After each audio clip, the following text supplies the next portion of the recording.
Hello, and welcome to today's Explainer. Look, today we're diving into something massive. It's a recent analysis of a brand new executive mandate all about winning the quantum tech race. But honestly, this isn't just a story about silicon chips and writing code. It's about government power, historical parallels, and quite literally, the future of how we think. It's a fascinating breakdown, so let's get right into it. There are no secrets. There are no doors that have any locks. Wow.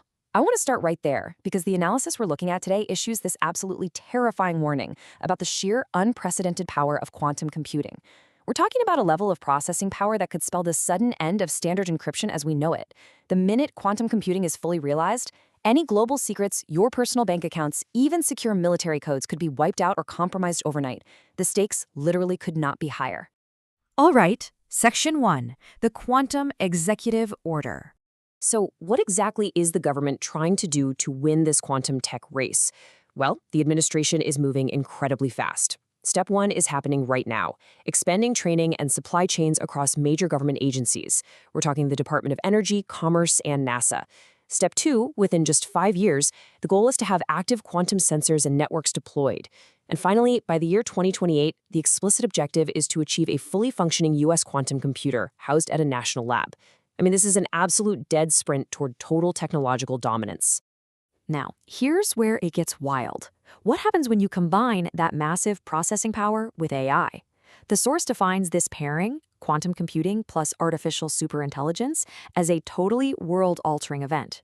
Because this combination could make all current encryption completely obsolete, the government is kind of stuck in a terrifying catch-22. They're effectively forced to take control of this technology simply for the sake of national survival, right? Because if they don't, another nation definitely will. But doing that means centralizing an unimaginable amount of power. Which brings us to Section 2, Hamilton, Jefferson, and tech. You know, while quantum computing and AI are obviously brand new, the underlying political battle over state power, wealth, and control, it's literally as old as the American Republic itself. On one side, we have Alexander Hamilton's vision. He looked at a fragile young nation and believed that to become a great power, the government needed to partner with massive wealth, creating a national bank to fuse government strength with the muscle of commerce, to build these national champions. But across the table, Thomas Jefferson had a profound fear of exactly that. He argued this marriage of state and moneyed interests was a slow-acting poison. He was terrified that wedding the government to massive financial power would create a deeply entrenched, corrupt class whose very fortunes depended entirely on the state, squeezing everyday citizens right out of their own republic. And the crazy thing is, this exact same philosophical argument has repeatedly worn new clothes throughout American history. Whenever massive economic or technological power pops up, we have this fight.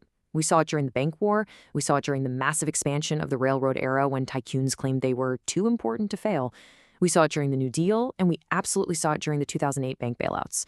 Today, the argument is just wearing a brand new suit: artificial intelligence and quantum technology. Let's move to Section 3, mercantilism versus fascism. Recently, high-level officials have actually suggested the United States might want to own a stake in a major AI company, acting almost like a sovereign wealth fund.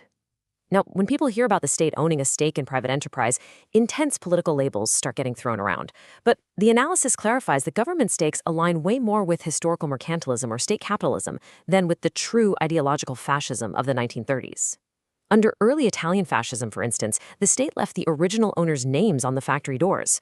But the government completely took over the steering wheel. Everything was run strictly in service of the regime's ideology.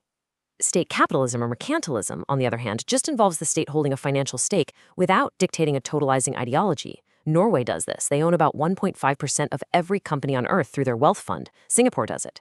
The US even did it temporarily with the 2009 auto bailouts. So, state ownership itself doesn't automatically equal a 1930s dictatorship.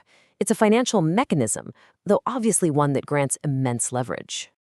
Okay, Section 4, upstream of human thought. Even if state ownership of AI isn't technically fascism, the source argues it's fundamentally more dangerous than the government owning a stake in railroads or banks. Let's compare past tech to artificial intelligence. Past technologies, like Hamilton's banks or those 19th century railroads, sat downstream of your life. They moved money, they moved steel, they moved grain. You could see them and you could argue with them. But AI sits upstream of your thoughts. It answers your question before you even finish asking it. It drafts your emails, it frames your choices, and it decides what information you see and what gets left out. AI is quietly becoming the very surface on which free people do all of their thinking. Consider this absolutely critical distinction. Past tyrants punished your thought after you reasoned it. AI shapes the question before you reason it. A tyrant in the past actually had to wait for you to form a rebellious thought to punish you. But if a state-influenced AI is drafting your thoughts from the get-go, that's not crude censorship, it's a gentle grooming.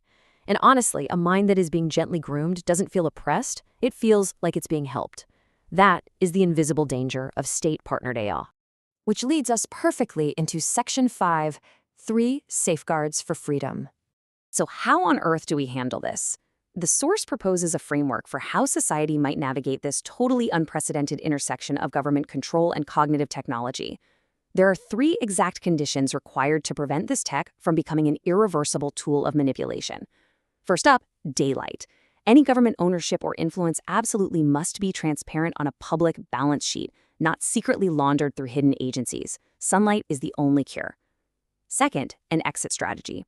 The state's involvement has to be temporary and entirely reversible, much like when the U.S. government gave back its shares in the car makers after 2009. And third, and definitely most importantly, independent reasoning. The ultimate firewall is the citizen.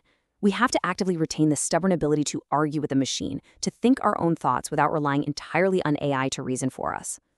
And this reminds us exactly why all of this matters so much. Every other freedom is downstream of your freedom of thought.